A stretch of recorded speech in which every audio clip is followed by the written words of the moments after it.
Already ಏನು ಎಲ್ಲ ಸೊಸೈಟಿಗಳಿಗೆ ಬರೋಂಥ ರಾಗಿಯಲ್ಲಿ ಅತಿ ಹೆಚ್ಚು ಮಣ್ಣು ಮಿಕ್ಸ್ ಬರ್ತಾ ಇದ್ದಾವೆ. ಆಲ್ರೆಡಿ ತಾಲೂಕು ಆಡಳಿತ ತಹಶೀಲ್ದಾರು ಯಾವ ರೀತಿ ಜನಗಳಿಗೆ ಫುಡ್ಡನ್ನು ವಿತರಣೆ ಮಾಡ್ತಾಯಿದಾರೋ ಗೊತ್ತಿಲ್ಲ.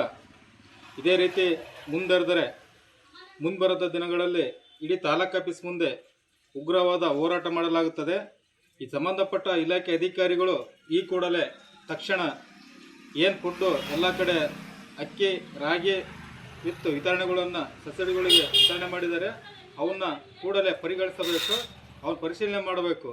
ಅವ್ರು ಯಾರು ಈ ರೀತಿ ಮಣ್ಣು ಕಲ್ಲು ಆಮೇಲೆ ಅಕ್ಕಿಗಳನ್ನು ಇದೇ ರೀತಿ ಕಳಪೆ ಜನಗಳು ಯಾವ ರೀತಿ ಊಟ ಮಾಡಿ ಜೀವನ ಮಾಡಬೇಕೋ ಗೊತ್ತಾಗ್ತಾ ಇಲ್ಲ. ಜನಗಳಿಗೆ ಅನ್ನ ಕೊಡ್ತಾ ಇದ್ದಾರೋ, ವಿಷ ಕೊಡ್ತಾ ಇದ್ದಾರೋ, ಮಣ್ಣು ಕೊಡ್ತಾ ಇದ್ದಾರೋ ನಮಗೆ ಗೊತ್ತಿಲ್ಲ. ಇದನ್ನು ಸಂಬಂಧಪಟ್ಟ ಇಲಾಖೆ ಅಧಿಕಾರಿಗಳು ಈ ಕೂಡಲೇ ಅವ್ರಿಗೆ ಮೇಲೆ ಕ್ರಮ ಜರುಗಿಸಬೇಕು. ಇಲ್ಲಾಂದರೆ ಮುಂಬರುವಂಥ ದಿನಗಳಲ್ಲಿ ಉಗ್ರವಾದ ಹೋರಾಟ ಮಾಡಲಾಗುತ್ತೆ. ಚೆನ್ನಗಿರಿ ತಹಶೀಲ್ದಾರ್ ನಾಗರಾಜ್ ಸರ್ ಅವ್ರ ಮೂಲಕವಾಗಿ ನಾನು ಕೇಳ್ಕೊಳ್ತೇನೆ.